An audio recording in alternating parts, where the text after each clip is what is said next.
करते हैं अपने यूपीएससी मेंस की तैयारी। Again considering editorials that have been prominent on major newspapers, है ना, स्पेशली हिंदू में जो है। तो इसमें हम देखते हैं implication of Trump era policies on global trade relation. अभी देख ही रहे ना, जितने भी जियो पॉलिटिकल न्यूज़ है उसमें ट्रम्प भाई साहब बहुत चर्चे में है। क्यों? क्योंकि उनके टैरिफ, और वो प्यूनिटिव टैरिफ, मतलब अपनी मर्जी से जब मनाए, कोई रूल बेस्ड ऑर्डर नहीं है। ये नहीं कि WTO में कोई केस को ले जाए, वहाँ पे वो फिर, है ना, टैक्स और टैरिफ। तो जो मल्टीलेटरल फोरम तो WTO है, वर्ल्ड ट्रेड ऑर्गेनाइजेशन, लेकिन ये, है ना, यूनिफॉर्मली सब पे, है ना, दोस्त दुश्मन सब पे वो अपने मर्जी का टैरिफ डालता जा रहा है। तो जनरल स्टडीज पेपर 2 का जो टॉपिक है, effect of policies and politics of developed and developing countries on, क्योंकि हम जितना भी entire aspect of a foreign relation, है ना, should be dealt with India's, जो इंडिया का इंटरेस्ट है शुड बी ऑन प्रायोरिटी, कि हम कोई भी आंसर लिखे तो उसमें इंडिया की प्रायोरिटी, तो और फॉरेन रिलेशन में तो स्पेशली, ठीक है। तो देखिए यूपीएससी में आपसे ऐसे क्वेश्चन पूछेंगे, discuss the implication of resurgence of Trump era tariff on global trade multilateralism, what role can India play in mitigating the risk of trade fragmentation. Okay, तो India is a big market, okay, और कि हम impact करते हैं ना global economic policies को, इतना बड़ा मार्केट है, राइट। वो अलग बात है कि इसके साथ वो भी आ जाता है कि मतलब entire globe is realising like more than 85% जो है ना ऑफ आवर पॉपुलेशन, ओके, मतलब 85 करोड़ जनता is dependent on food stamps, जो फूड हम देते हैं वो। तो again you have to write your answer in 250 words, उससे ज़्यादा नहीं, तो 25 बहुत अच्छे points, okay. I would mention it, है ना, वीडियो में भी जो पॉइंट्स है ना आपके, एटलीस्ट उसको रिमेंबर करो, है ना, कि उसको याद रखो। तो it could be asked in, जैसे GS 2 के लिए हम पढ़ रहे हैं, ठीक है, politics of developed and developing nation, लेकिन आपके GS पेपर 3 इसमें इकोनॉमिक्स में आ जाएगा, ऐसे में आ जाएगा, और इंटरव्यू में तो आना ही, मतलब इकोनॉमी, राइट, उसी से तो एम्प्लॉयमेंट और जो वर्क जनरेशन है, पॉलिसीज़ है, वो सब कुछ रिलेट करती है। तो देखिए अभी हम कितना अनसर्टेनिटी में रह रहे हैं, है ना, ग्लोबलाइज्ड वर्ल्ड में। कोई मतलब वैसे इंडिया को इग्नोर करना तो इम्पॉसिबल है ना, even Trump can not ignore us और इंडियन मार्केट। तो उसे भी प्रूव करने के लिए देखिए वो सेंटिमेंटल लेवल पे खेल रहा है। वो बोल रहा है कि जैसे हम बोलते हैं कि चाइना भी तो रशिया से ऑयल लेता है, why don't you impose that much of tariff on China. तो वो बोलता है कि China is using that oil, है ना, फॉर इट्स डोमेस्टिक कंजम्पशन। ये नहीं कि इंडिया की तरह रिफाइन करके यूरोप को आप बेच रहे हो और विंडफॉल गेन कर रहे हो, ठीक है। तो वो सेंटिमेंट पे, क्योंकि उसको ही पता है कि इंडियंस को अगर इग्नोर कर दिया तो वो खुद फंस जाएगा, राइट। तो rather make it a fight between government, right. तो वो भी उस लेवल पे खेल रहा है। और अगेन जो ग्लोबल पॉलिटिक्स है उसमें तो सोच ही नहीं सकते कौन किस पे क्या कर रहा है। तो इंडिया पे वो ब्लेम कर, इंडियंस को ब्लेम नहीं कर रहा, वो बोला इंडियन गवर्नमेंट है। और जैसे आप रिलायंस को ले लो, या फिर वो रशिया का क्या है, नायका, है ना, जो भी शायद ऐसे ही, तो उनकी जो रिफाइनरी है, तो जामनगर क्या है कि ये वर्ल्ड है ना, मतलब पूरे वर्ल्ड का बिगेस्ट रिफाइनरी है, राइट, जामनगर रिफाइनरी। और इसका अहमियत क्या है कि इट कुड प्रोसेस, है ना, इट कुड रिफाइन डेंस, सोर, स्वीट्स, है ना, ये डिपेंड, इतने बहुत सारे किस्म के क्रूड होते हैं depending upon the sulphur content, है ना। तो जामनगर रिफाइनरी, रिलायंस, मोनोपोली, है ना, तो इन सबको आप रिलेट कीजिएगा, ठीक है। प्लस अभी जो न्यूज़ आ रहा है कि अब जो फॉरेन पॉलिसीज है आर डिक्टेटेड बाय जो थिंक टैंक्स बोलते हैं ना, ऑब्जर्वर रिसर्च, ORF जो बोलते हैं, ऑब्जर्वर रिसर्च फाउंडेशन, है ना, बैक बाय रिलायंस। और फिर आप देखो कि वहाँ पे चत्तम हाउस, है ना, चिंतन हाउस, और फिर ये विवेकानंद फाउंडेशन और वो सब। तो आप देखोगे कि यार ये जो थिंक टैंक है ना, have been manipulating our foreign policies. मतलब एक तरह से वो कर लो कि वो चाइना के साथ कैसा रिलेशन हो, US के साथ कैसा रिलेशन हो, और कंसिडरिंग द कंपनीज या corporate on their mind rather than कि पब्लिक वेलफेयर किस में हो रहा है, ठीक है। जैसे अभी ट्रम्प के पास पॉइंट क्या है कि इंडिया ने जितना सस्ता क्रूड लिया है ना, हैड नॉट बीन, है ना, ट्रांसलोकेटेड टू दोज पीपल, मतलब इंडियंस पे नहीं हुआ ना, वी स्टिल पे अराउंड 97 to 105 रुपीज़ पर लीटर, जबकि क्रूड, है ना, पर बैरल हमें कितना सस्ता रसिया से मिल रहा था। वही क्रूड को रिफाइन करके हम यूरोपियन नेशन को दे रहे, तो बहुत कुछ फंसा हुआ है ना। Making sense out of this is near to impossible. कब कौन सा न्यूज़ निकला और उसके बाद आपकी ओपिनियन किस तरह से क्रिएट हो जाए, कुछ नहीं बोल सकते, राइट, ठीक है। क्योंकि देखो ये जितने भी पॉलिटिशियन और इंडस्ट्रियलिस्ट है ना, जिनके मेंबर्स आर इन्वॉल्व इन ये जितने भी है, आप सुन ही रहोगे न्यूज़, है ना, कि सबके बच्चे वैसे ही है ना, same with different government examination, even considering UPSC, आप देखते हो ना कि सबके बच्चे सेट है, ओके। तो एक तो बहुत बड़ा घोटाला है ना ये। हम अपने आप को कब तक ब्लेम करेंगे कि पेपर लीक हो रहा है, जॉब्स नहीं आ रही है, ये सब हैज़ टू स्टॉप। तो एक बार अच्छे से सबका जांच होना चाहिए, और हो गई, है ना, क्योंकि एक इंडियंस का है ना, ह्यूमन का एक नेचर है ना, जेलसी, ओके। अभी जैसे कॉर्पोरेट वॉरफेयर में वो उसके चिट्ठे और ये इसके चिट्ठे निकाल रहा है ना, तो गुड कम, है ना, कि जॉब्स में अभी किस तरह से इन दिनों कैसे कैसे घोटाले हो गए। तो just hope for the best, देखते हैं आगे कुछ करेक्शन हो, ओके। तो अगेन है ना, be easy on yourself, ऐसा नहीं कि you are not worth anything, आप मेहनत करो, ओके। और बाकी तो यू वुड, है ना, get on to do skill which are in demand. Okay, तो उसके लिए अगेन आपकी कम्युनिकेशन, मैथमेटिक्स, रीजनिंग, है ना, और उसको कोशिश करो कि अपने लाइफ में लाने के, मतलब those who are good in this thing, है ना, मैथ्स, रीजनिंग, कम्युनिकेशन, तो उनके लिए अपॉर्चुनिटीज़ की कमी नहीं होती है। तो स्टार्ट अभी से ही आप उस पर वर्कआउट, है ना, start working on the skills as well, है ना। तो ये ट्रम्प एरा के जो ट्रम्प एरा पॉलिसीज़ है, ये पूरे ग्लोबल ट्रेड रिलेशन को दिक्कत पहुंचा है ना। तो देखिए, the international trade environment is once again under stress, बहुत ज़्यादा स्ट्रेस है ना ग्लोबल ट्रेड पे, primarily due to reactivation of Donald Trump era tariff and series of legal and diplomatic development. ठीक है, और कोई कुछ नहीं है, जैसे आप समझो कि ट्रम्प ऐसा बोला कि वापस से सारी कंपनीज वापस से अमेरिका में आ जाएगी, अमेरिका में ही इन्वेस्टमेंट होगा, तो वो सब पे है ना, जितने भी माइक्रोसॉफ्ट हुए, फिर आपको एनवीडिया जो चिप इंडस्ट्री है पूरा का पूरा, तो अभी जितने भी सॉफ्टवेयर है ना डिपेंडेंट ऑन चिप्स, तो एनवीडिया को भी बोल दिया कि तुमने चाइना को कुछ नहीं देना है, कोई सॉफ्टवेयर आप नहीं दे सकते हो, कोई भी पार्ट्स नहीं दे सकते हो। एनवीडिया, उसकी भी कहानी अलग है ना, कि एनवीडिया का एक बहुत बड़ा मार्केट तो चाइना है, राइट, चाहे एप्पल का हो चाहे गूगल, सबका मार्केट तो चाइना है। तो चाइना में उनकी बेस है, मैन्युफैक्चरिंग है ना, वहीं पे। तो एनवीडिया भी कैसे, वो अपना बुद्धि लगा रहा है कि हम उससे भी बेटर चिप्स बना के बोलेंगे कि हम ये चिप नहीं दे रहे हैं, हम इससे कम सुपीरियर चिप को चाइना को दे रहे हैं। चाइना भी ये सुनते सुनते वो हो गया, चाइना ने बोला कि अब चाहिए नहीं भाई, ठीक है, हम अपना चिप खुद बना लेंगे, रखो। तो पूरा ट्रेड जो है ना is coming to a standstill. और ट्रम्प अभी जैसे जॉब फिगर्स में भी अच्छा लग रहा है कि हाँ वापस से American are getting jobs, taxes भी अच्छे आ रहे हैं। तो आगे टैक्सेस अच्छे इसलिए आ रहे हैं क्योंकि पीपल आर बीइंग टैक्स्ड, है ना, सेम विद इंडिया। इंडिया में भी आप देखते हो जीएसटी का कलेक्शन इतनी अच्छी हुई, तो आवर इकोनॉमी इज बूमिंग ऐसा बोलते हैं, लेकिन रियलिटी कुछ और है। ओके, तो अगेन, और वो तो ये भाई साहब तो पूरा चिट्ठा लेके आ गया था ना, लिबरेशन डे, एक डे को ही उन्होंने मार्क कर दिया था कि हम इस पर इतना टैरिफ लगा रहे हैं। और मतलब कैसे कि, तो भाई tariff and the escalating trade tension with multiple partners including China, EU, India, है ना, इससे तो बहुत अनसर्टेनिटी है इन ग्लोबल ट्रेड सर्कल, है ना। और अभी अनसर्टेनिटी बढ़ते ही जा रही है एवरी डे, है ना। 27 तारीख को आएगी तो देखते हैं इसके 50% के बाद भी। और सोचो कि किस तरह से ये मार्केट को हमेशा ये ना, जब भी हमारे प्राइम मिनिस्टर जाते थे तो he would behave as if, है ना, एक बहुत कोर्डियल रिलेशन है। और भाई साहब भिगा भिगा के, मतलब सोचो कि ऐसा, मतलब अपने जो जिस चीज़ में हम अच्छे हैं, टेक्सटाइल, जेम एंड ज्वेलरीज, फिर इंडस्ट्रियल गुड्स, फार्मास्यूटिकल्स, जिस चीज़ में अच्छे हैं उस पर 50% टैरिफ हम पे लग जाएगा। और बांग्लादेश, नेपाल, है ना, और सब पे कम टैरिफ, 20% टैरिफ, ठीक है। और अपने भी तो धुरंधर है ना, जितने भी मैन्युफैक्चरर्स हैं, इंडस्ट्रियलिस्ट हैं, वो बोलते हैं हम फाइट नहीं करेंगे भाई, हम अपना बीसी मूव कर देंगे। मतलब मान लो कि जेम्स एंड ज्वेलरीज तो हम दुबई चले जाएंगे, राइट, हम मैक्सिको चले जाएंगे, और इधर टेक्सटाइल में तो हम बांग्लादेश में अपना मतलब अपना जो सेटअप है वहाँ पे लगा देंगे।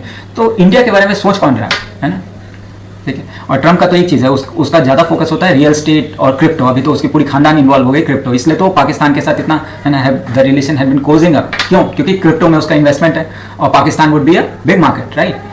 तो इतना ज़्यादा लोग डिसेंसिटाइज हो गए, और ऊपर से डिसेंसिटाइजेशन का कारण भी है, वो कारण है कि आपका दिमाग को आपका ओपिनियन बनाने ही नहीं देंगे ना, वो आपको इतना डिस्ट्रैक्शन में रखेंगे, वेदर थ्रू न्यूज़, कुछ ऐसे। और न्यूज़ के भी जो है ना, जो बैनर थंबनेल्स होती हैं वो ऐसे होते हैं कि क्या ये आने वाला है, क्या ये होने वाला है ना। तो आपकी जो जिज्ञासा है ना, क्यूरियोसिटी, है ना, एंक्सियसनेस, वो बना के रखते हैं। तो आप, है ना, you can not think through कि क्या हो रहा है आगे, क्या होने वाला, आपकी जॉब प्रोस्पेक्ट क्या है, कहाँ से पैसे आएंगे, कैसे नौकरी चलेगी, वो सबको भूल करके, है ना, मेजॉरिटी ऑफ द पॉपुलेशन वो रील्स देख रहे हैं किसी और को हंसते हुए। तो भाई हंसने का भी एक हद तक होता है, राइट। उसके बाद you need to be serious about your life. These disruption paired with ongoing trade negotiation underscore the fragility of global trade system and the geopolitical importance of bilateral and multilateral trade framework. अभी rule based order बहुत जरूरी है ना। तो tariff diplomacy and breakdown of trade talk, okay, जो Trump कर रहा है, ट्रम्प की जो स्ट्रेटेजी है is centred with aggressive tariff. कि अरे यार हमारा मतलब $37 ट्रिलियन का हमारा डेप्थ है, भाई साहब तुम नहीं, है ना, ओवर द रूफ, हमेशा उधार लेते लेते लेते, तो आपका तो होगा ही उतना, है ना, कि कोई नहीं, जो भी गवर्नमेंट आ रहा है पुशिंग द एनवेलप, है ना, कि अच्छा इतने पैसे की जरूरत है तो चलो पैसे छापो। ओके, तो उस कहीं पे तो खत्म होना था। और ये इस वे में, if you are trying to handle this problem in this way कि सब पे टैरिफ लगा दो, वापस से मैन्युफैक्चरिंग बेस यूएस पे आ जाए, तो नहीं। कैपिटल का एक सिद्धांत है कि वो सबसे चीपेस्ट मार्केट में जाता है, जहाँ पे लेबर सस्ता हो, जहाँ पे मैन्युफैक्चरिंग सस्ता हो, तो वो कभी भी, है ना। और ये कैपिटलिज्म की शुरुआत ही इस पे हुई थी, इसकी नींव ही है कि जहाँ पे wherever the capital find its cheapest, है ना, चीपेस्ट क्लाइंट या मैन्युफैक्चरिंग है, वो वहाँ पे सिर्फ चाइना पे है, इंडिया पे है ना। अब आप कितना भी बोलो कि, है ना, आपको बैंगलोर को बफेलो बनाना है ना, राइट, कि वहाँ पे सारे के सारे जॉब्स आए, कंपनी को बोल दिया है कि स्टॉप रिक्रूटिंग इंडियंस, है ना। एक रेसिज्म तो उसमें है ना, वाइट सुप्रीमेसी, वो उसके बाप दादा के समय का, मतलब हम लोग के बाप दादा उस एज में तो है ही वो, है ना। तो उसका दिमाग उस तरीके से चलता है ना, कि they are not white so they are different, okay. तो वो कोर्स कर रहा है कि ट्रेड पार्टनरशिप किसके साथ करो, ठीक है। अब कब तक सहेगा कोई, तो अब इंडिया भी अपने, है ना, have been getting it stands, है ना। अब देखिए कि यूएस यूके का अग्रीमेंट है ना, यूके को भी उसने नहीं छोड़ा, इतना पुराना दोस्त उसका है ना। तो लेकिन अभी क्या है कि उसके सामने जो ऐसा माना जाता था ना, उसके सामने जो is he is a bully, right, और बोलते थे कि ग्रेट ट्रेड नेगोशिएटर नहीं, ट्रेड नेगोशिएटर नहीं है, ये बुली है, ठीक है, आसान तरीके से पैसा कमाना चाहता है और कोई चीज का क्विक फिक्स सॉल्यूशन चाहता है, ठीक है। तो ऐसे, और ऊपर से जो उसकी एज है, डिमेंशिया ही कुड भी है ना, सफरिंग फ्रॉम डिमेंशिया, उसको याद ही नहीं रहता कि क्या पता आज ये टैरिफ, 2 घंटे बाद दूसरा टैरिफ, है ना। तो अभी यूएस यूके का जो डील हुआ है ना, एक तरह से लग रहा है कि ग्लोबल ऑर्डर आ रही है। फिर यूएस चाइना के बीच में भी बातचीत शुरू हो गई है ना। लेकिन जो ट्रेजरी सेक्रेटरी है वहाँ के स्कॉट बेसेंट है ना, इन्होंने बोला है कि यार कहीं पे ये इसका कोई निष्कर्ष ही नहीं निकला यूएस चाइना ट्रेड वॉर जो है, ठीक है। क्योंकि अगेन है ना, यूएस बोलता है कि चाइना जो है वो वायलेट कर रहा है कि हमारे जितने भी अग्रीमेंट है उसको, और ट्रंप ने तो एकदम दिमाग में बैठा रखा है कि चाइनीज प्रोडक्ट को तो बिल्कुल बैन करना है। तो ऐसा नहीं कि China can ignore US market, बहुत बड़ा मार्केट है ना, इतने बिलियन डॉलर्स की है। चाइना का मेन क्लाइंट कौन सा है? यूएस ही है। हमारा कौन सा मेन क्लाइंट है? 300 बिलियन, कितना, उससे भी कितना ज्यादा हमारा डील होता है। तो we can not ignore America, है ना, एज ए मार्केट। उन्हीं के पास पैसे है, राइट। और डॉलर, जो डॉलर है यूनिवर्सल एक्सेप्टेबिलिटी डॉलर, हमें डॉलर चाहिए। हम रशिया रूबल से या फिर चाइना युआन से हम लोग कोई भी बिजनेस हो वो सब कर ले, ठीक है। लेकिन अल्टीमेटली हमें फॉरेन एक्सचेंज रिजर्व को मेंटेन करना है, that has to be in dollars. तो हमें डॉलर तो यूएस के पास तो जाना ही होगा। फिर जापान के साथ यूएस की रिलेशन देखो कि अभी G7 जो समिट हुई थी वहाँ पे इन्होंने, है ना, टॉक किया था, लेकिन अगेन उसका भी कोई निष्कर्ष नहीं निकला। छोटी मोटी डील्स होते रहते हैं। तो ईयू का रिस्पॉन्स है कि, और क्या हो रहा है कि जो बेसिक इंडस्ट्री है जैसे स्टील, एल्यूमिनियम, उस पर इतना ज्यादा टैरिफ लगा रहा है, ठीक है, कि चलो ठीक है, चाइना भी वो क्या करता था, डंपिंग जो बोलते हैं ना, कि चीप स्टील और एल्यूमिनियम प्रोडक्ट वो डंप करता था बिलो देयर कॉस्ट प्राइस। तो इंडिया में भी एल्यूमिनियम और स्टील इंडस्ट्री वो कितना ज्यादा, है ना, थ्रेटन हो रही थी, ठीक है। तो अगेन ये ट्रेड के गाव में क्या दिख रहे हैं कि जितने भी मैन्युफैक्चरर्स हैं ना would be feeling the heat, है ना। अब हम क्या कर रहे हैं, हम कितना भी मार्केट को डाइवर्सिफाई कर ले, चलो हम अगर बोलने के लिए, डायलॉग बोलने के लिए बोलते हैं, अमेरिका को इग्नोर करके हम यूरोपियन यूनियन और डिफरेंट अफ्रीकन या मिडल ईस्ट से रिलेशन बनाते हैं, ठीक है, क्योंकि हम वही कोशिश कर रहे हैं ना, आरसीईपी या फिर ब्रिक, है ना, उसको स्ट्रॉन्ग कर रहे हैं, डी डॉलराइजेशन करने की कोशिश कर रहे हैं कि डॉलर की मोनोपोली ना हो, है ना, मतलब रूपी रूबल और जो भी है ना अपने युआन के साथ, ठीक है। तो है ना कि अब क्या हो रहा है कि चाइना भी डंप कर रहा है डॉलर्स को, इंडिया भी डंप कर रहा है डॉलर्स को और डिमांड कर रहे हैं, ठीक है। और वी बीन स्टोरिंग आवर जो गोल्ड है उसमें इन्वेस्टमेंट, गोल्ड को संभाल के रख रहे हैं, गोल्ड पे, सिल्वर पे, रेयर अर्थ मेटल पे, ठीक है। तो देखते हैं कि ये नौटंकी कहाँ पे खत्म होती है, राइट। अब इम्पैक्ट देखिए क्या हो रहा है कि ये जो यूएस की टैरिफ है, instead of accelerating deal, tariff है लेड टू डिप्लोमेटिक ब्लोबैक। तुमने इतना लगाया, हम भी इतना लगाएंगे, ठीक है। Complicating global trade dynamic and further फ्रेगमेंटिंग the multilateral trade order. WTO तो गया भाड़ में, और ट्रंप के आने के बाद तो WHO, WTO, green house effect, scientific जो भी रिसर्चर है वो मानने के लिए तैयार नहीं, ठीक है। बोलते कि नहीं, हम ऐसा कोई क्लाइमेट चेंज हो ही नहीं रहा है। फिर वर्ल्ड हेल्थ ऑर्गेनाइजेशन डब्ल्यूएचओ मानता ही नहीं है भाई कि हम, पैसे उसके पास बहुत ज्यादा, without which even UN won't be able to function. सबसे ज्यादा पैसा कौन देता है? यूएस ही देता है। तो इसलिए उसकी एक तरह से मोनोपोली, जो चाहता है वो मनवा रहा है ना। President Trump increase tariff on steel and aluminium import to 50%, ठीक है। बस इंडिया 27 तारीख आ ही रही है ना। The move affect the US trade partners, किस किस को?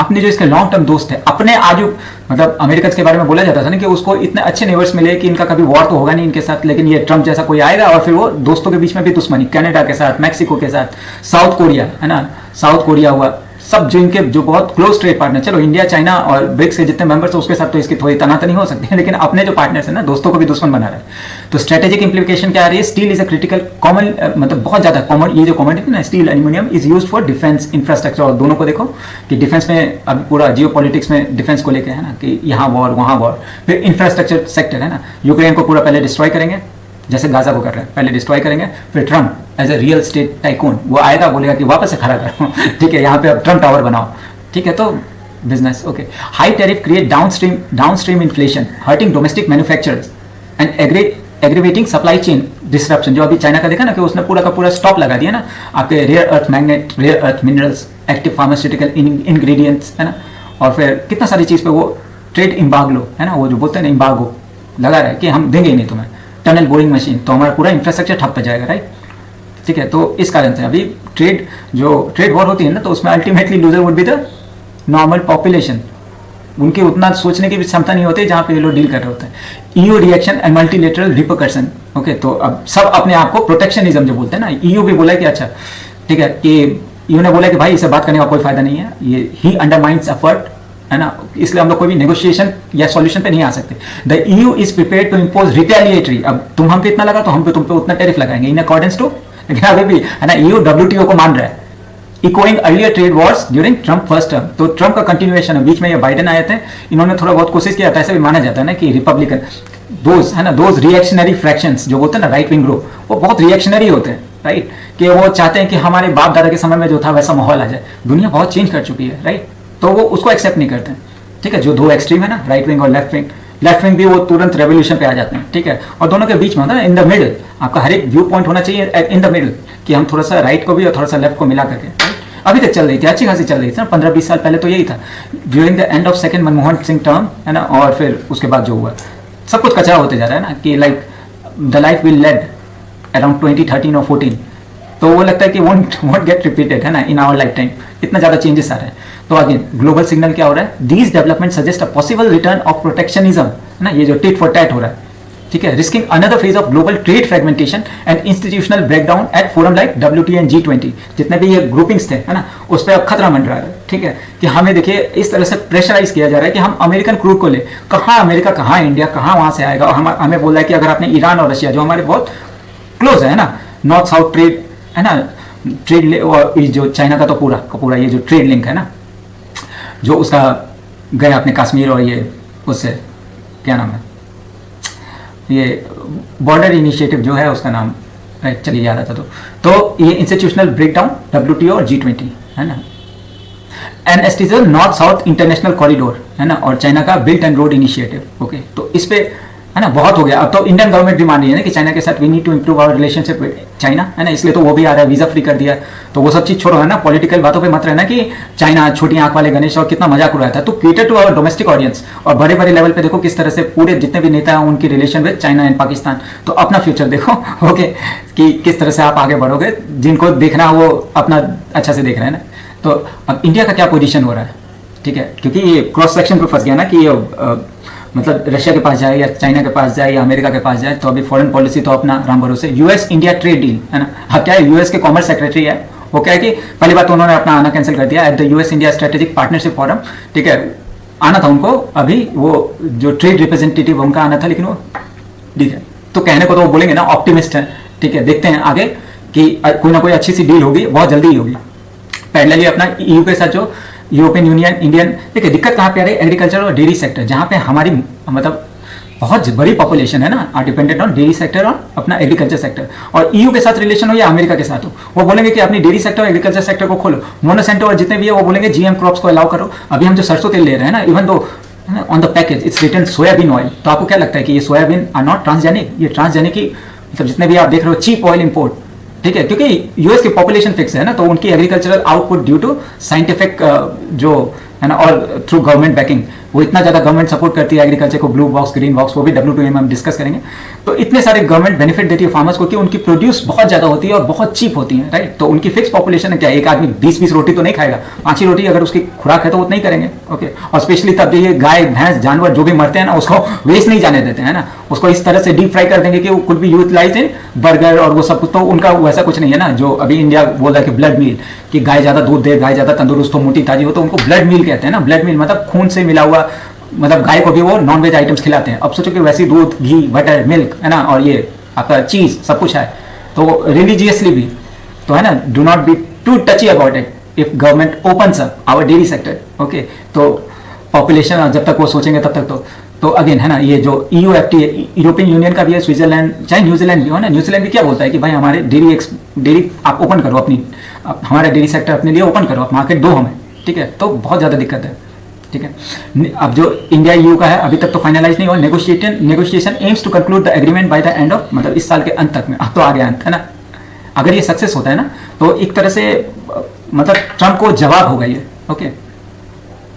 हम पे 50% टैरिफ लगा दिया, और अगर हम इफ यू कंटिन्यू, है ना, बाइंग ऑयल फ्रॉम रशिया या ईरान, तो प्लस प्यूनिटिव टैक्सेस, ठीक है। तो फिर कितना बुरा हो रहा है यार, नेपाल पे, बांग्लादेश पे, जो हमारे पड़ोसी है उस पर 20% टैक्स, सबका सब मैन्युफैक्चरिंग उधर की तरफ जा रहा है, राइट।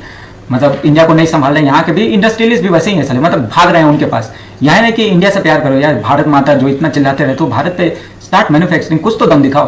तो जेम्स एंड ज्वेलरी के जा रहे हैं आप, वो अपना दुबई, ओके, और मैक्सिको, ये सब जगह पे अपना बेस शिफ्ट कर रहे हैं टेक्सटाइल पे। लो तो ये भी भाग जा रहे हैं अपने बांग्लादेश, वियतनाम, फिलीपींस, और इधर देखो तो जेम्स एंड ज्वेलरी के लिए भाग जा रहे हैं नेपाल, है ना, मतलब हर एक जगह पे फार्मास्यूटिकल्स के लिए नेपाल भाग जा रहा है, तो कोई यार इंडिया को प्यार कौन कर रहा है, ठीक है। अब थोड़ा बहुत है कि ना इकोनॉमी ऑलवेज करेक्ट इटसेल्फ, बहुत दिन तक इकोनॉमिकली किसी जनता को आप मूर्ख नहीं बना सकते हो ना, क्योंकि पैसा मैटर्स है ना। मतलब इतना पावरफुल था कि इन्होंने इंडिया की जो जो चीज ना, रिलीजन हुआ, आपका कास्टिज्म हुआ, हर एक चीज को पैसे ने तोड़ा है, कि जितने भी आपके है ना कि काले गोरे का भेद वो सब कुछ पैसा ही हटा देता है, ठीक है। इसलिए जब आप देखते हैं तो बोला जाता है ना, फॉरेन रिलेशन में there is no permanent friend और एनिमी, ठीक है। तो foreign policy shouldn't be guided कि अभी हमारा रिलेशन कैसा, फ्यूचर देख के बनाओ। तो देखिए अब ट्रम्प का टैरिफ है तो बोलते हैं आपदा में अवसर, तो जब आप आंसर लिखोगे तो लिख सकते हो ना कि इसका कुछ बेनिफिट है ना, पॉजिटिव पॉइंट क्या हो सकता है, enhance access to major market, कि यूएस नहीं तो किसी और मार्केट पे देखेंगे, लेकिन अगेन डॉलर्स उसकी मोनोपोली है, हमें डॉलर के लिए अमेरिका पे डिपेंडेंट रहना ही पड़ेगा ना। फिर दूसरा बोल सकते हैं boost to manufacturing and export, अगर चाइना पे टैरिफ लग रहा है तो बहुत सारे manufacturing hub, India as a marketing hub बन सकता है ना, मैन्युफैक्चरिंग हब, लेकिन वैसा दिखा नहीं है ना, बिजनेस मूव ऑन टू, क्योंकि ट्रम्प भी इतना कच्चा खिलाड़ी नहीं है। आज वो हमारे जितने भी नेबरिंग स्टेट है उस पर 20% टैरिफ लगाया, राइट। तो फिर इंडिया ऐसे भी बोल सकता है ग्रेटर एफडीआई, ज्यादा मैन्युफैक्चरिंग बेस अगर इंडिया पे आएगा तो एफडीआई का इन्फ्लो होगा due to predictable trade framework, फिर इन्वेस्टमेंट आएगी, सप्लाई चेन रीअलाइनमेंट होगा, ओके। तो ये सब बेनिफिट हो सकता था, ओके। फिर अपने में भी अब इंडिया भी जैसे कर रहा है चाइना +1 पॉलिसी स्ट्रेटेजी, है ना, ये भी कि चाइना को बहुत दिन तक हम इग्नोर नहीं कर सकते हैं ना। तो एफडीआई और जितने भी रिलेशन है with China should improve, right. तो India positioning itself as a preferred alternative, China का ऑल्टरनेटिव अमेरिका को दिखाने के लिए बोल रहा है कि हम बन सकते हैं ना, लेकिन अगेन उसको फाइनलाइज करना होगा फ्री ट्रेड एग्रीमेंट, जैसे India UK, India EU, India US, ठीक है। फिर आपका थोड़ा इंडिया का अगर मल्टीलेटरल फोरम में है ना, इफ इट पुश इटसेल्फ जितना उसका वेट है तो ये डेमोन्स्ट्रेट करेगा regulatory certainty and trade tariff predictability. फिर अपना प्रॉफिट ये है ना, production linked incentive PLI scheme, ठीक है, तो इसको भी एज मिल सकती है ना, ठीक है। अब देखो इंडिया फायदा कैसे उठा सकता है, with the US embroiled in trade dispute with China facing backlash, India can present itself as a stable rule based trade hub, provided it navigates, है ना, अभी जो फंसा हुआ है ना, कभी इधर जाता कभी, it navigates this trade negotiation wisely, okay. अब ब्रॉडर इकोनॉमिक इंप्लीकेशन जो टैरिफ है उसका क्या है, पहला तो अनसर्टेनिटी, है ना, अनसर्टेनिटी फॉर यूएस भी कोई डेवलप नहीं कर रहा, वहाँ पे भी इन्फ्लेशन इतना ज़्यादा आ रहा है, और गवर्नमेंट वहाँ पे जो बोल रही है ना कि अभी जॉब में देखोगे इतना ज़्यादा ग्रोथ हुआ और आपके टैक्सेस में इतना ज़्यादा, तो again taxes are paid by the citizens of US, तो एक समय वो भी विद्रो करेंगे। अपना भी जीएसटी का जो हाल होने वाला है ना, अभी तो करेक्टिव मेजर बोल रहे हैं ना कि वो दिवाली पे कुछ है ना बेनिफिट देंगे, अगेन वही होगा कि इतना जो कॉम्प्लेक्स स्लैब है उसे 2 स्लैब पे ले आएंगे एक को सिंटेक्स में डाल करके अच्छा खासा ना 40% एंड अबव, ओके। 0, 5, 15, 18, 28 जो था इतने सारे स्लैब को तोड़ के वो सिंप्लीफाई करेंगे। लेकिन देखते हैं यार, इंडिया बोलता बहुत कुछ है। फॉर द यूएस उसके लिए क्या क्या दिक्कत आ रहा है, इंक्रीज टैरिफ में ऑफर टेम्परेरी प्रोटेक्शन जो अभी दिख रहा है to domestic industries, but raise input cost and stroke inflation. वहां पे मतलब चीप लेबर है ना, एशियंस, चाइनीज, हम बहुत चीपली अवेलेबल लेबर है। कैपिटल का काम ही है कि सबसे चीपेस्ट डेस्टिनेशन को ढूंढो जहां पे लेबर कॉस्ट बहुत कम हो, ओके। तो इंडिया को छोड़कर और कौन सा मार्केट होगा, India, China, Asian country, right. US business faces uncertainty इन प्राइसिंग, सोर्सिंग, सप्लाई चेन, वो तो कभी अंडे नहीं मिलते, कभी ये तो इतना बेसिक चीज भी उनके पास, ठीक है। अब ग्लोबल ट्रेड पे क्या इम्पैक्ट आ रहा है, recurring tariff encourage regionalisation of trade and multilateralism erodes, WTO की कोई वैल्यू नहीं रही। कंट्रीज में prefer free trade agreement over WTO mechanism. Investment flows could reroute to more stable jurisdiction, क्योंकि अभी इतना अनसर्टेनिटी है तो यूएस में क्यों इन्वेस्ट करेंगे, है ना। और ऊपर से जब वो दुश्मन बना बैठा तो नए ट्रेड रूट बनेंगे जहाँ पे स्टेबल ज्यूरिडिक्शन हो, है ना। तो इस तरह यूएस पे भी बहुत ज़्यादा असर पड़ेगा। इंडिया पे क्या असर, इंडिया का तो आप लिखोगे ना लिखने के लिए कि अपॉर्चुनिटी हो सकती है आपदा में, अपॉर्चुनिटी टू अटैक एफडीआई, फिर risk of getting caught in tariff cross fire, ये तो है बहुत ज़्यादा, ठीक है। फिर अपना क्या है कि ट्रेड पॉलिसी और जो फॉरेन पॉलिसी ना शुड बी एजाइल, है ना, कि ऐसा नहीं कि कोई चिढ़ा रहा तो हम चिढ़ के फिर they would be a collateral damage और नुकसान अपना ही होगा। आगे कैसे बढ़े, आपको ओपिनियन होना चाहिए। पहले तो एक्सेलरेट कीजिए FTA, free trade agreement negotiation, finalise कीजिए India EU and India US trade deal with strategic intent. ये नहीं कि भाषण हाँ बात चल रही है हो रहा है, वो नहीं, कॉन्क्रीट कुछ होना चाहिए। Incorporate flexibilities for sensitive sector जैसे एग्रीकल्चर, डेयरी, उसमें बिल्कुल नो होना चाहिए, राइट। क्योंकि अगर ये मार्केट खुल गया ना तो इंडिया वुड भी जैसे वापस से आप समझो कि ब्रिटिश रूल आ जाएगा, राइट। फिर अपना डाइवर्सिफाई कीजिए एक्सपोर्ट मार्केट को, है ना, rather than focusing on US, expand beyond traditional trade partner, कि एक हेज होगा, है ना, कि हम बोलते हैं ना कि इन्फ्लेशन बढ़ेगा तो हम सोना खरीदते हैं, लैंड प्रॉपर्टी में डालते हैं क्योंकि रुपए की वैल्यू कम होने वाली है, ठीक है। या फिर स्टॉक मार्केट से हेज करने के लिए तो हम गोल्ड में और प्रॉपर्टी में इन्वेस्ट करते हैं, ठीक है। तो यहाँ पे जियो पॉलिटिकल रिस्क बहुत ज़्यादा है ना। फिर डिस्प्यूट रेजोल्यूशन, है ना, वैसे बंदे को लाओ या जो पढ़े लिखे हो और जो knows how this globalise world function, dispute resolution mechanism, WTO, UN, ये सब जितने भी बॉडीज है ना उनको स्ट्रॉन्ग बनाइए, strengthen legal team to handle trade dispute at WTO and bilateral context, है ना। जैसे अपने इंडिया का तो वो वोडाफोन आइडिया, जितने भी देखो ना, जो हम बोलते हैं ना कि जो हम टैक्सेस लगाना है, रेट्रोस्पेक्टिव टैक्सेशन, कि आपने उस समय इतना पैसा कमाया था अब टैक्स दो, जबकि रेट्रोगेटिव लगाना ही नहीं चाहिए ना, कि आप आज कुछ रूल बन रहा है तो आज से लागू होना चाहिए। लेकिन अगेन इतना ज्यादा टैक्सेशन पे हम डिपेंडेंट है कि हम कंपनीज को भी बाहर, मतलब बाहर भेजने में हमें शर्म नहीं आ रही है ना, कि भाई जाओ, हमको तुमसे कोई मतलब नहीं है।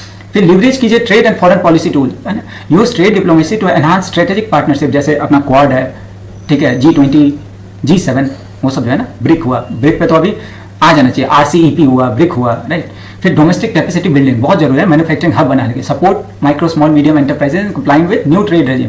और यहाँ पे क्या है, आप मैन्युफैक्चरिंग यूनिट करो, तुरंत ही आ जाते हैं वो सब कुछ, है ना, कि आपने ये सर्टिफिकेट नहीं लिया, वो नहीं लिया। डिफरेंट गवर्नमेंट के ऑर्गेनाइजेशन, डिफरेंट गवर्नमेंट के जो है ना, कोई फॉरेस्ट वाला आ जाएगा, कोई मैन्युफैक्चरिंग से रिलेटेड डिफरेंट इंडस्ट्री के सारे नेता बेता कि इतना डोनेशन दो, इतना, फिर करप्शन ही खींच लेता है ना।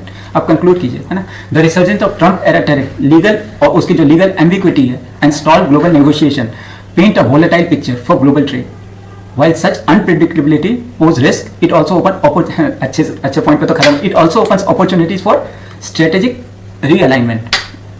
इंडिया के लिए this is a critical juncture to set up its trade diplomacy, finalize pending deals, and emerge as a reliable partner in world seeking alternative to both Americans' volatility and China's dominance. दोनों के बीच में ना, तो ये दोनों word, America का volatility और China का डोमिनेंस, इसके बीच में इंडिया बहुत अच्छे से अपने आप को स्टैब्लिश कर सकता है, provided we have those kind of brains, है ना, वर्किंग फॉर दिस। ओके, तो again thank you for watching.